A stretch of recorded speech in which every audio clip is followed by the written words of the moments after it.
Fray María Rafael Arnaiz Barón nace en la leal ciudad de Burgos, España, el domingo de Ramos, 9 de abril de 1911.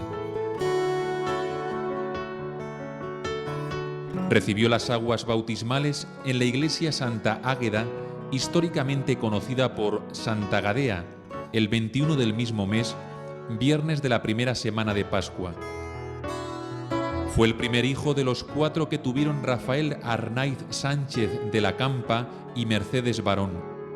Don Rafael estudió Derecho, pero ejercía como ingeniero de montes. Doña Mercedes era cronista en algunos periódicos y revistas, escribiendo en las páginas de Sociedad con cierta frecuencia. Rafael hizo su primera comunión en la iglesia de la Visitación del Monasterio de las Salesas, en Burgos, el 25 de octubre de 1919. Pero lo que más impresiona es cuando recibió la primera comunión el 25 de octubre de 1919. Su madre dice que Dios le eligió desde ese mismo momento. Las mismas religiosas que fueron testigos de su primera comunión vieron en él un recogimiento muy especial para la edad que tenía el niño y también quedaron impresionadas. Un año después entró en el colegio que los jesuitas tenían en Burgos. Allí fue miembro de la Congregación Infantil de María Inmaculada y recibió premios por su aplicación en el estudio y buena conducta. Sin embargo, pasó casi todo su primer año enfermo.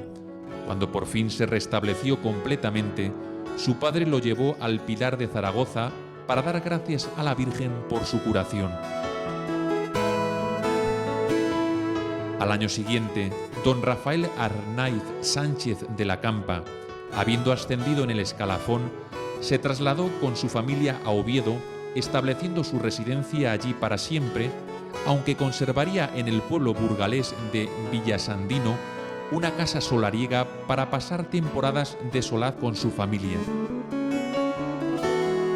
Era sensible, lo mismo que su padre. Estábamos a lo mejor sentadas a las puertas haciendo costura y demás, él se sentaba allí a hacernos preguntas, o sea, y la otra cosa que os he contado yo del Leopoldo, el hermano, que incluso se ponía 2 pajitas para demostrar como que era labrador también, para igualarse con el pueblo.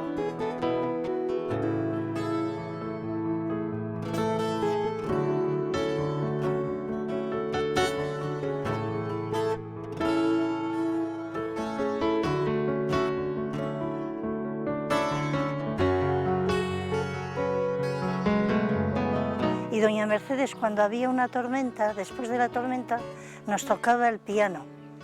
Y era una maravilla oírla en el balcón ese tan precioso que tienen en la casa.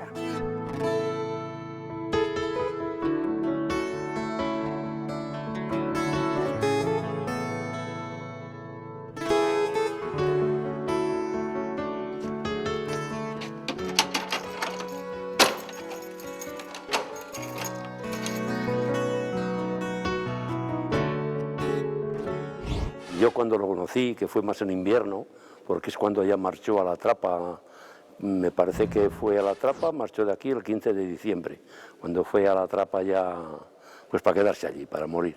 Le dijo a su hermano Leopoldo, llévame, le llevaron a Venta de Baños, y en Venta de Baños, a unos 500 metros de la Trapa, le dijo, para el coche, prendió su último cigarrillo y le dijo, pues volver. Que se peleaban el Beato Rafael con un primo misionero que tengo yo en el Japón, pues se peleaba con él y le ofrecía un caramelo, no sé qué le ofrecía, para poder ir a ayudar a misa en lugar de mi primo. Esa es otra anécdota. Le conocemos, entiendes, más, ya digo yo, cuando venía, traía su viserita, colgada, su bigote, venía muy elegante, pues tenía un porte muy distinguido, era guapo, y siempre vivía muy arregladito. Aquí venía, mayormente los contactos que tenía era con el sacerdote, un tal don Juan, el reverendo don Juan. Ingresó como externo en el Colegio San Ignacio de Loyola de la Compañía de Jesús. Se destacaba por su educación y piedad, Le gustaba visitar la capilla, manifestando sentimientos de religiosidad profundamente cristiana. Y a los 13 años él mismo pidió a su madre, porque se sentía muy inclinado a la cuestión del dibujo y de la pintura, pidió que le dieran clases particulares. Y entonces se lo pidieron precisamente a don Eugenio Tamayo, paisajista famoso de Oviedo, que le dio las primeras clases y le preparó precisamente para lo que después iba a estudiar, arquitectura en Madrid. Sentía una gran pasión por lo pictórico. Era su sueño, lo que hacía vibrar la sensibilidad de su corazón, plasmar en lienzos y cartulinas lo que brotaba de lo más profundo de su alma. Pues le encantaba la cosa de Villasandino. Mi hermano incluso ahí le sostenía los pinceles. Era una persona maravillosa. Ante este Cristo tiene un protagonismo grande en la vida del Beato Rafael. Lo primero porque muchas veces se dirigió aquí. Exactamente igual que la escalera del coro. Tiene un cuadro pintado también, uno sobre el Cristo y otro sobre la escalera del coro. El del Cristo, esta es la parte, el Cristo ahora se le ha puesto este paño sobre la pared porque es la parte más sucia de la pared. El Cristo estaba pegado a la pared. Tenía una viserita, había aquí un altarcito, pues un altarcito casi hecho pues con unas telas, muy pobre, y estaba el Cristo crucificado y este cuadro lo representó él en varios cuadros, pero sobre todo en uno. Se dirigía aquí cuando entraba, aquí lo rezó y aquí meditaba. Y luego otro cuadro que tiene representado es esta escalera.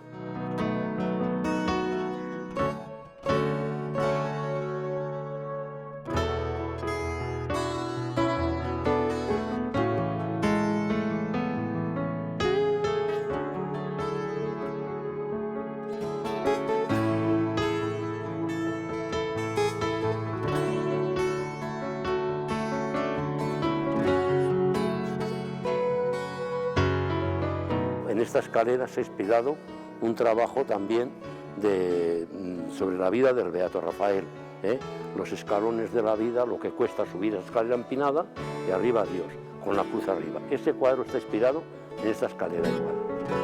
Con 18 años recién cumplidos, Rafael se fue a pasar el verano a Pedrosillo, Ávila, con sus tíos, los duques de Maqueda, a los que siempre estuvo muy unido. Allí pasaba largas horas de diálogo con su tío, don Leopoldo Barón Torres, quien le contaba sus experiencias espirituales al contemplar a los monjes en el silencio de los claustros y en la liturgia monacal, y hasta en el discernimiento de su posible ingreso en el monasterio.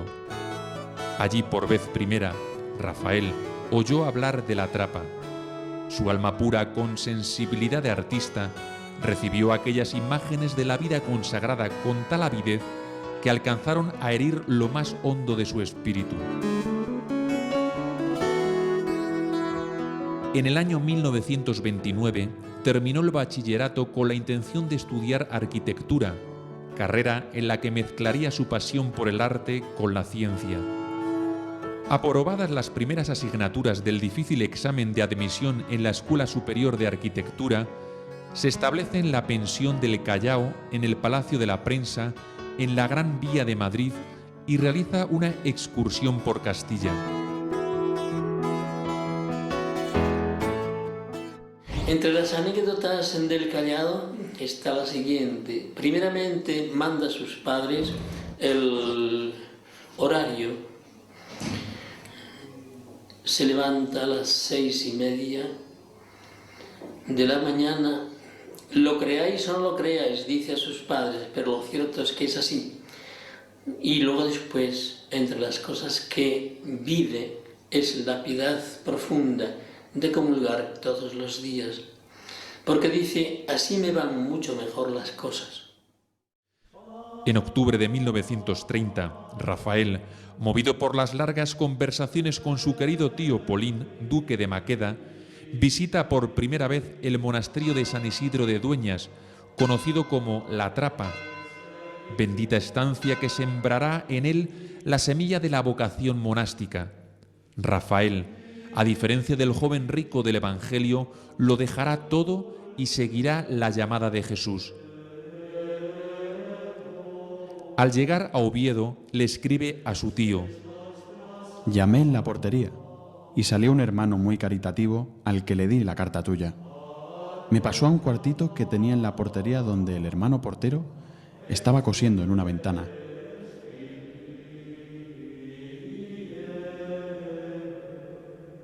Cuando al entrar a saludar al Señor en la iglesia, vi a los monjes cantar en el coro, vi aquel altar con aquella Virgen, vi el respeto que tienen los monjes en la iglesia y sobre todo oí una salve que, querido tío Polín, solo Dios sabe lo que sentí. Lo que yo gocé ese día en la trapa no te lo puedes figurar. De ese día me acordaré toda la vida.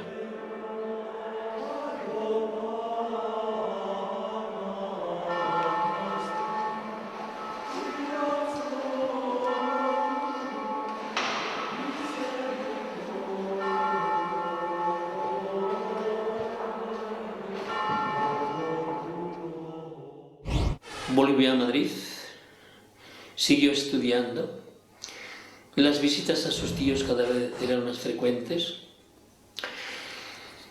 Ávila le decía muchísimo, él precisamente lo recuerda en sus escritos, que cada rincón de Ávila le está hablando de San Juan de la Cruz y de Santa Teresa de Jesús. Y el lenguaje que ellos hablaban era precisamente ese lenguaje profundo y místico de la intimidad con Dios. Cada vez se convencía más, pero se lo guardaba en silencio, hasta que una de las veces antes de terminar el segundo año, cuando ya se había matriculado para el segundo año de la arquitectura, pues tomó la determinación, vino por aquí, hizo 8 días de ejercicios y en su agenda escribió, al segundo día de estar aquí, escribió esta frase: hoy día me he convencido de muchas cosas.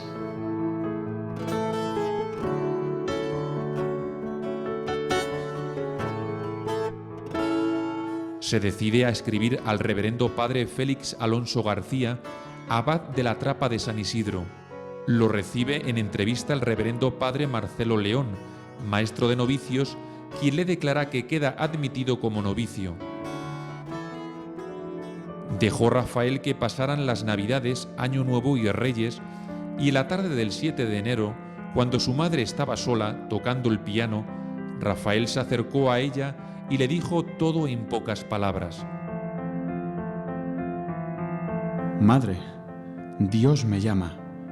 Quiero irme a la trapa. Su madre solo atinó a decir: ¡Hijo! Y tras un fuerte abrazo le dio su aprobación. Más tarde, doña Mercedes escribirá a su madre: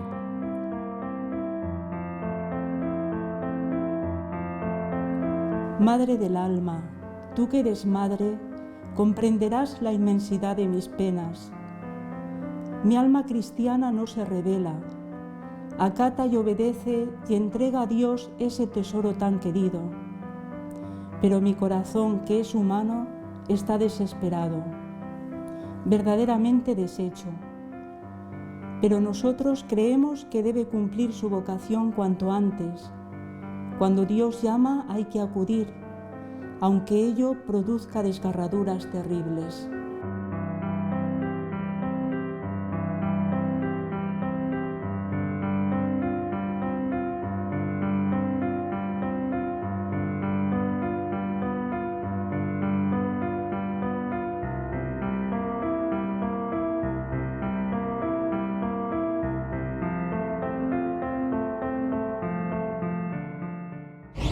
Rafael en sus cartas al Padre Maestro manifiesta realmente lo que le costó no decírselo, sino lo que le costó precisamente arrancarse del hogar. Dice: parece ser que es como si yo tuviera que hacerme una operación y resulta que yo mismo estoy preparando los utensilios para hacerme esa operación. Cuando llegó su padre, doña Mercedes se lo contó y quedó mudo, aunque luego lo recibió con entereza cristiana y le dijo: ¿Cuándo quieres irte, hijo mío? Yo te llevaré. Dios pedía lo que era suyo y voluntariamente se lo daba.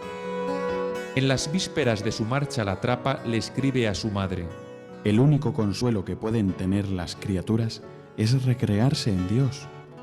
A eso voy a la trapa. Allí, durante 7 veces al día, como hacía el rey David, entonaré cánticos en su honor.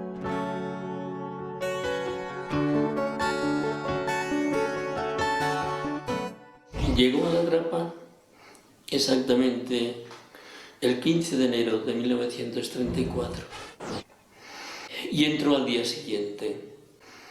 Y él tan feliz, pensando que había conseguido el ideal que él buscaba, darse a Dios en plenitud. Realmente cuenta detalles a su madre curiosísimos. Desde la misma hospedería escribió a su madre una carta y le cuenta: esta tarde entraré. En el momento que se vayan a cantar vísperas, ya estoy impaciente. Vino el padre maestro, por él a la hospedería, se lo llevó y comenzó la vida monástica con el oficio de vísperas, del cual dirá después, más tarde, que es el oficio de acción de gracias a Dios por todo lo que se ha vivido durante el día. Después de 8 días de experiencia en ese pequeño cielo que había encontrado, le escribe a sus padres: A las 7 de la tarde me acuesto y con la gracia de Dios me duermo enseguida.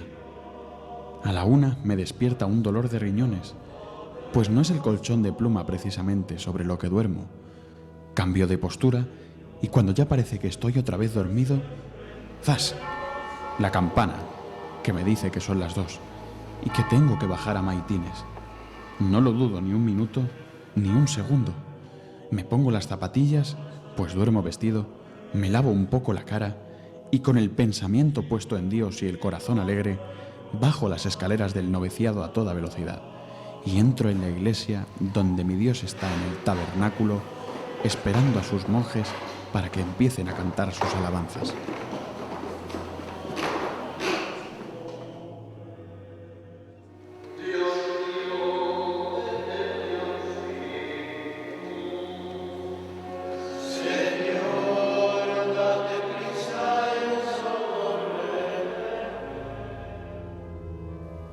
Rafael aprendió a sobrenaturalizar cada instante de la vida de trapense en poco tiempo.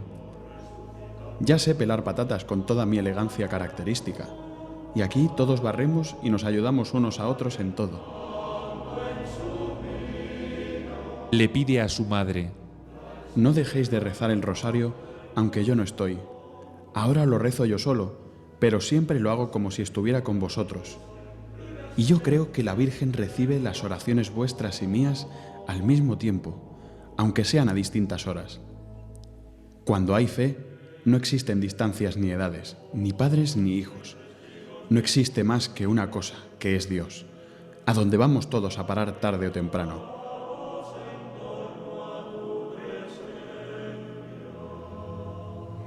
Un día claro, un vientecillo fresco mueve las plantas y las hojas de los árboles. Rafael se persigna y sin más preparación se pone diligentemente a trabajar en el campo. Sus manos dirigen la herramienta, pero su corazón alaba al Señor. Ya en el mes de mayo se iniciaban los primeros síntomas de la diabetes. No podía seguir a sus hermanos en los trabajos, el cansancio lo vencía, su rostro empalidecía. Le mandaban sentarse y abandonar las tareas. Esto era su mayor humillación. ¿Cuántas lágrimas derramé entonces a solas con mi Dios?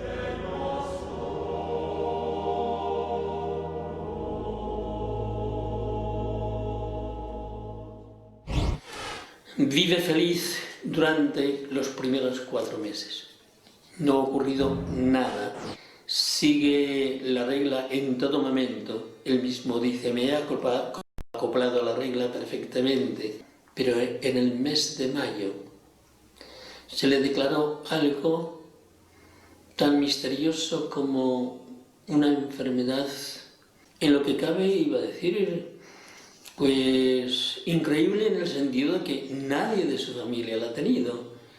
Y por lo tanto se le declaró la diabetes y tan fuerte y tan grave que tuvo que salir. El dolor de Rafael fue tremendo, profundo, y él pone tan solamente en sus escritos: Dios me cambió el paisaje. El paisaje de Rafael era el solo Dios, que será como su firma escultórica, pero que en aquel momento él tenía que abandonar el ambiente en que vivía ese solo Dios, y con muchísimo sufrimiento tuvo que salirse del monasterio. A esta primera salida, digo primera porque fueron 3 las salidas, esta primera salida duraría más de un año, casi año y medio. Con el alma desgarrada, se despidió en silencio de su amado monasterio, sin lágrimas ni palabras, pero con una herida profunda en el corazón de quien veía momentáneamente que los designios del Señor lo llevaban por un camino distinto al que él hubiese deseado. El reverendo padre Abad hizo una dispensa con aquel hijo amado, lo bendijo, lo abrazó y le entregó el hábito como don precioso para envolver su cuerpo si la voluntad de Dios le hacía morir en el mundo. Yo entré el año 34, pero entré en el mes de diciembre. Rafael entró el año 34, pero cuando yo entré en diciembre ya no estaba, ya había enfermado. Y entonces pues no le vi. Pero después, más tarde, vino de visita. No sé qué fecha sería.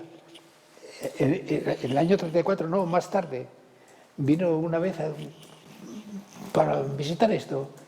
Y entonces me dijo un oblato, para informarme quién era, digo, pues me parece que ese es el santo. El oblato ese.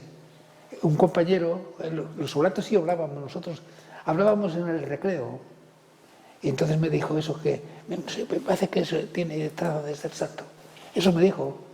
Digo, bueno, pues será así, no sé. En los intervalos entre una salida y otra salida, Rafael escribió lo que hoy día tenemos como un auténtico tesoro. Sus libros, primeramente Meditaciones de un trapense, luego después Dios y mi alma, que fue el cuaderno más íntimo y reservado precisamente a su padre espiritual, el padre Teófilo, y de los cuales no se conocía absolutamente nada. Fue capaz de madurar, de hacer un proceso de purificación y de clarificación de su entrega a Dios, que culmina en unos escritos, concretamente en el último escrito, el último diario que escribe en el monasterio en los últimos meses de su vida, que se titula Dios y mi alma, en el que expresa con gran fuerza lo que significa cómo el fuego del amor de Dios quema, causando al mismo tiempo dolor y gozo,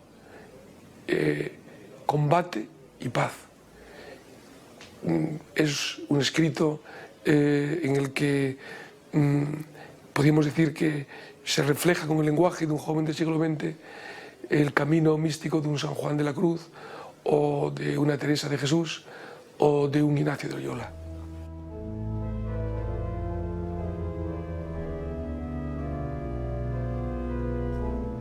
Yo pienso que precisamente esto, su capacidad de traducir al lenguaje de un joven del siglo XX la experiencia mística de siempre, y en concreto la experiencia de la tradición mística española, es lo que ha hecho que Rafael en muy poco tiempo haya sido conocido por muchos lectores que lo han tomado como guía, como amigo, como padre del alma, y lo que nos ha presentado de pronto ante la canonización, es decir, ante la declaración oficial por parte de la Iglesia de que este joven Rafael Arnaiz es un santo que se inscribe en la historia de los grandes testigos de la mística de Jesucristo de todos los tiempos.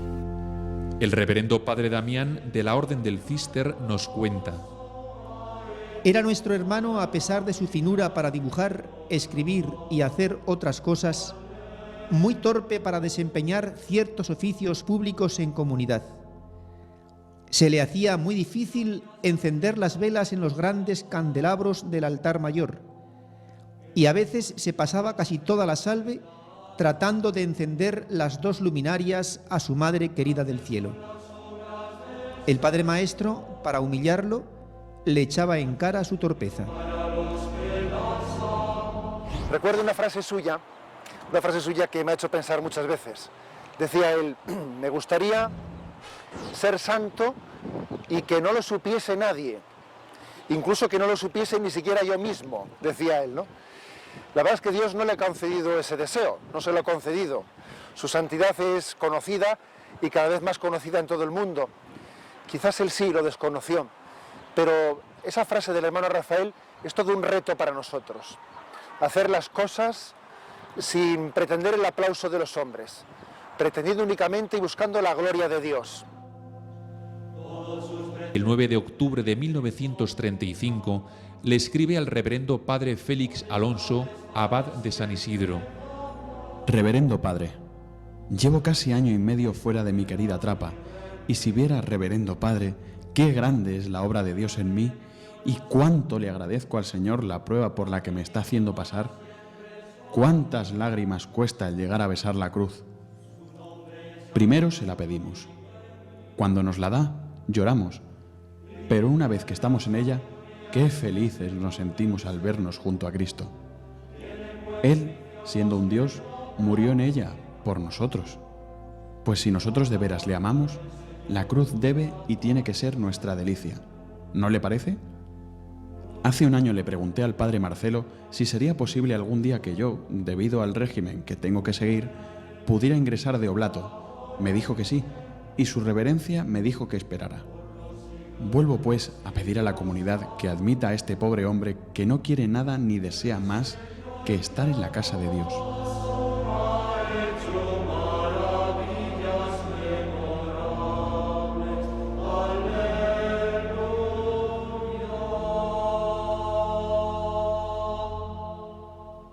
Ya entra la segunda vez,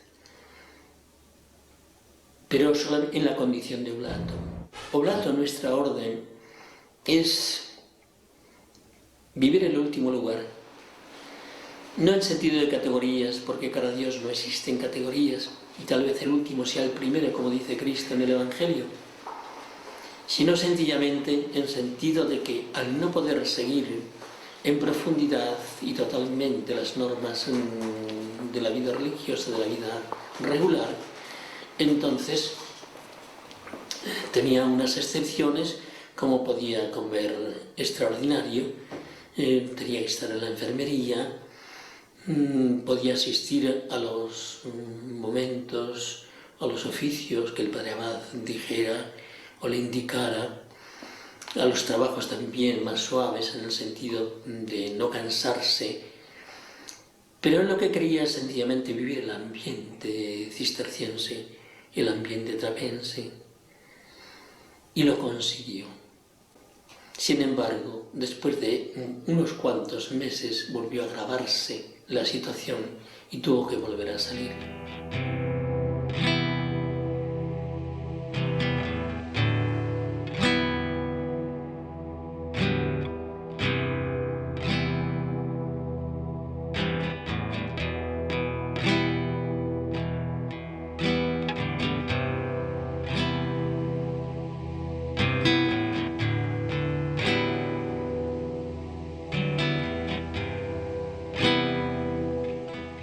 Encontrar la frescura, la autenticidad, la limpieza, la verdad de cómo el corazón del hombre, aun en medio de la enfermedad, como en el caso de Rafael, aun en medio del sufrimiento, como en el caso de Rafael y de España en los años 30, dramáticos del siglo pasado, aun entonces, esto encontrarlo vivido y expresado de una manera cristalina en los escritos de un joven como este, estudiante de arquitectura, bien situado en la vida, con una vida que podía haberla tratado de vivir al margen de Dios y sin Dios, y ver cómo no fue capaz de vivirla así, y la felicidad inmensa que obtuvo en vivirla centrada en el amor de Dios, esto es un testimonio importantísimo para la juventud de hoy y para la Iglesia del siglo XX y del siglo XXI.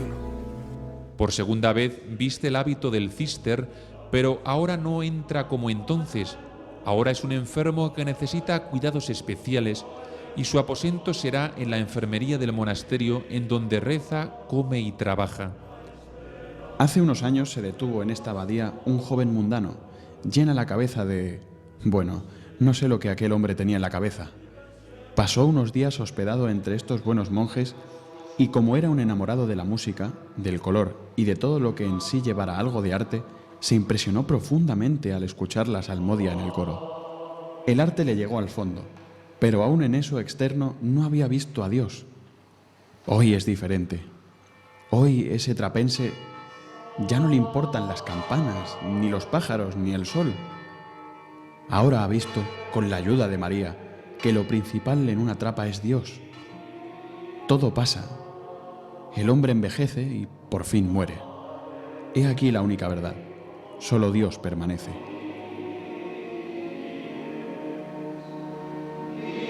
Ayúdame, Virgen María, a conseguir lo único que puede satisfacer mi alma, que es Cristo Jesús. Así sea.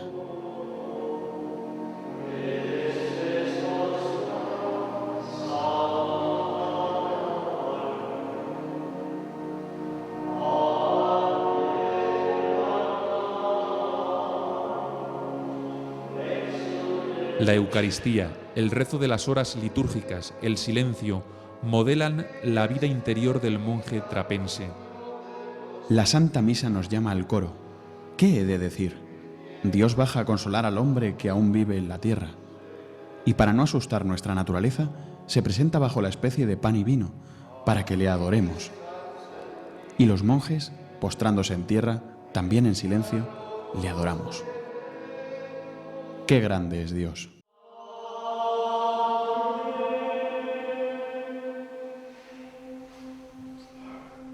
Hay ciertas horas en que el silencio se impone por lo necesario. Se necesita. Es el consuelo del trapense. Es el refugio del afligido y del desconsolado. Es el recreo del que está alegre y hace la felicidad del enamorado de Dios. Qué hermoso y agradable es el silencio. ¿Cómo ayuda al alma a buscar a Dios? Una de las anécdotas más simpáticas del hermano Rafael, aunque interiormente estaba sufriendo mucho porque estaba sufriendo una tentación, acordándose precisamente del confort de su casa, fue cuando una de las veces le mandaron al trabajo manual, como estaba lloviendo aquel día porque era invierno, pues tuvo que ser lo que nosotros llamamos laboratorio. El laboratorio pues es donde se hacen las preparaciones precocina, quiere decir, donde se preparan, se pelan las patatas, se arreglan las alubias, etc., ¿no? Y entonces él habla de diablillos en sentido de tentación, y se acordaba de su casa. Lo cierto es que le tocó pelar unos nabos. Él no conocía lo que eran los nabos y pensaba en su interior mientras se movían sus manos y su cuchillo y su navaja, y que yo aquí esté pelando nabos mientras en mi casa están tan felices. Realmente era una tentación porque todo acompañaba hacia un frío terrible y entonces sentía una soledad interior muy grande. Lo cierto es que en un momento determinado, como siempre Dios no deja abandonado a nadie, pues le llegó la gracia, le llegó la iluminación, que qué estoy haciendo pelando nabos, y entonces vio las cosas de tal manera cambiadas que el ofrecer a Dios ese pelar nabos, ese frío que estaba pasando, realmente lo interpretó como una de las ofrendas mejores que podía hacer de su vida. Dice, prefiero estar pelando nabos que gobernar un reino. Y es curioso porque luego después en sus escritos pinta un nabo, alrededor del nabo una corona. Entonces quería decir con eso precisamente que merece la pena, cara a Dios, ofrecer un trabajo que cuesta o una tentación que hay que superar, ofrecerla precisamente porque es preferible estar en intimidad con Dios ofreciendo algo que me duele que gobernar pues un reino. Y fuimos a trabajar al laboratorio, donde se arreglan nabos o verduras o lo que sea. Pero qué trabajo había, no sé, yo no me acuerdo qué trabajo había. Lo que pasa es que estábamos trabajando todos. Pero como éramos pequeños, pues uno leía. Y quien dieron el libro fue al Beato Rafael, que leía bien. Y leyó, Don Bosco ríe, y leyó él porque decía que leía bien, y era verdad que leía bien. Pero la vida le llegó a sonreír de verdad a medida que él fue purificando su corazón y su mirada hasta llegar a vivir pues justamente la verdad de lo que él repetía muchas veces: solo Dios, que es el amor incondicional y originario y final y meta de la vida, basta para realmente alimentar la alegría del corazón del hombre, que es distinta la alegría que el pasarlo bien o que la juerga. La alegría verdadera que no se contradice con pasarlo bien, pero que es mucho más, infinitamente más. En la vida se pasa bien realmente cuando la vida brota, se identifica con la alegría de la fe y con la alegría de la vida en Dios. Tengo en la trapa un crucifijo. Si el mundo supiera que toda la ciencia de nada sirve y que a nada conduce, cuando no va encaminada al perfecto conocimiento de Dios y de sí mismo. A ese conocimiento se llega poniéndose ante esa cruz en la que murió un Dios. A sus pies se aprende a amar a Cristo, a despreciar el mundo y a conocerse uno a sí mismo.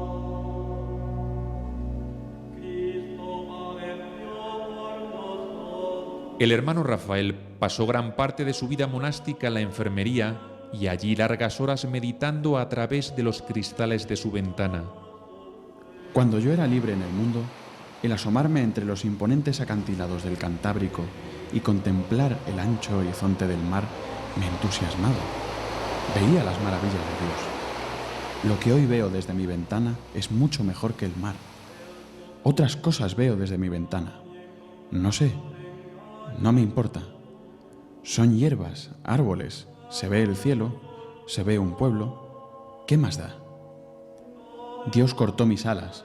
No puedo volar. Luego pues habrá otro momento en que se ha grabado otra vez y tiene que volver. Ya no puede volver a Oviedo porque está ocupado por la revolución y entonces se queda en Villasantino.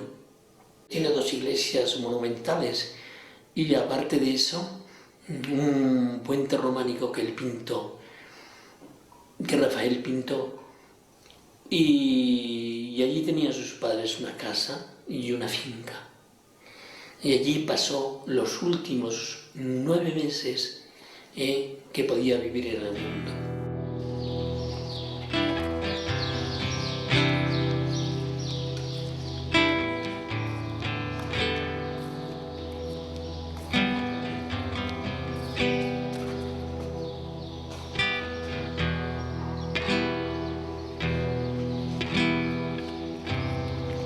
¿Hasta cuándo, Señor, seguirás estrujando el corazón de tu fiel siervo?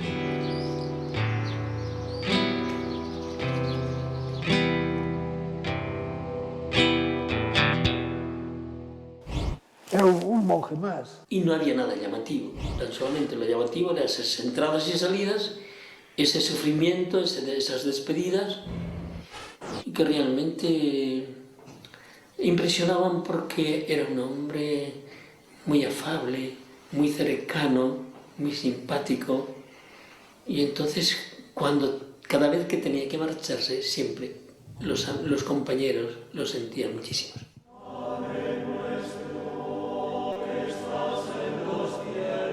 Y además anunció, digamos, que una profecía, yo estoy seguro, y lo repite hasta 13 veces, yo estoy seguro, que a pesar de todas las cosas que están ocurriendo, moriré trapense.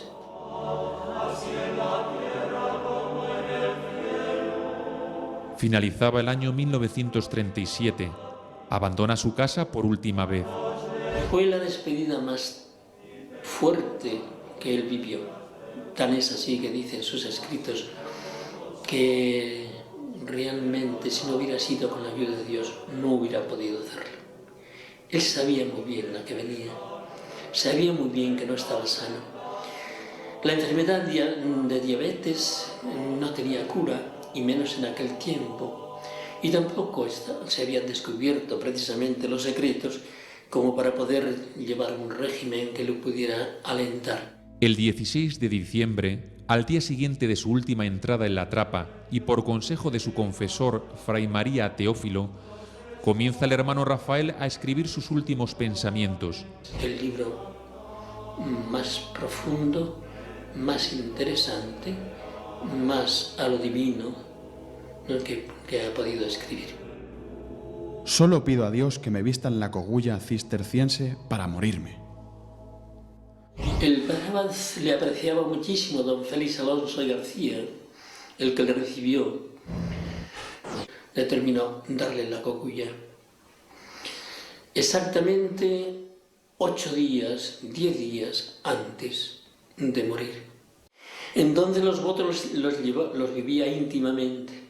Faltaba lo exterior, y lo exterior se lo regaló, digamos, el padre Abad, dándole el hábito blanco, el escapulario negro, la correa de los profesos y luego después la cogulla. Con su simpatía escribe a su madre, diciéndole, y a sus padres, diciéndoles que es un fraile con mucha tela, que ojalá tuviera de santidad tanta tela como él viste en ese momento. En la mañana del jueves de Pascua, 21 de abril de 1938, lo visita su padre encontrándolo en muy buen aparente estado de salud. Sin embargo, tan pronto como se fue el padre, al día siguiente cayó en cama. Se agravó de tal manera que tan solamente duró una semana. La fiebre altísima se elevaba sin cesar. Delirante y movido por la fuerza de sus intensísimos dolores, decía cosas incoherentes. Yo me acuerdo, yo venía aquí a ayudar a la enfermería. Abajo había una capilla. Bueno, decían la misa allí. Y entonces él estaba aquí arriba. Y yo me acuerdo que deliraba o no sé cómo, así, algo así, una cosa de esa. Yo lo vi así y entonces el enfermero, que no era el Testalino, porque el Testalino había ido a la guerra, pero era otro. Y entonces dice, ay, que él estaba como delirando, no sé qué. Eran ya los últimos momentos que vivió. ¿Quién se puede quejar de padecer?, decía el enamorado de Jesús crucificado. Todos los sufrimientos le parecían pocos.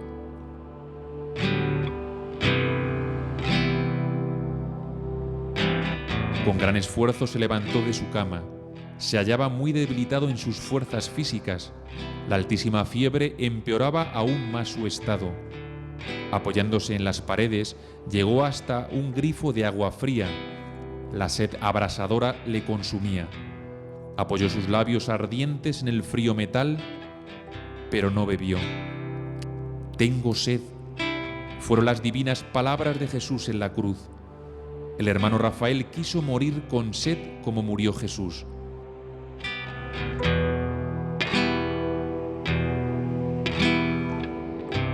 Se agravó rápidamente.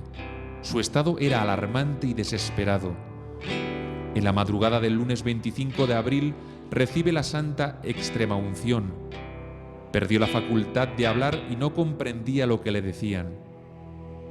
En los albores del martes 26 de abril, su alma ya ansiaba encontrarse con el Señor. El gran día había llegado. Su profecía se haría realidad. Morir por amor a Dios y trapense. A las 3 de la madrugada, uno de los monjes debía celebrar la Santa Misa en honor de la Santísima Virgen. Angustiado al ver a su querido hermano en estado de inconsciencia, pidió fervorosamente a la Madre del Cielo que concediese al enfermo el pleno uso de sus sentidos en el momento de morir. La Madre Santísima de la Trapa alcanzó la gracia solicitada. Fray María Rafael recobró el estado de plena lucidez por un breve espacio de tiempo hasta ver llegar su hora suprema. Mi fin ya está próximo. Muy pronto me marcharé al cielo. Hacia las 6 de la mañana entra en agonía. Y el 26 de abril, a las 6:30 de la mañana, entregó su espíritu a Dios, el hermano Rafael.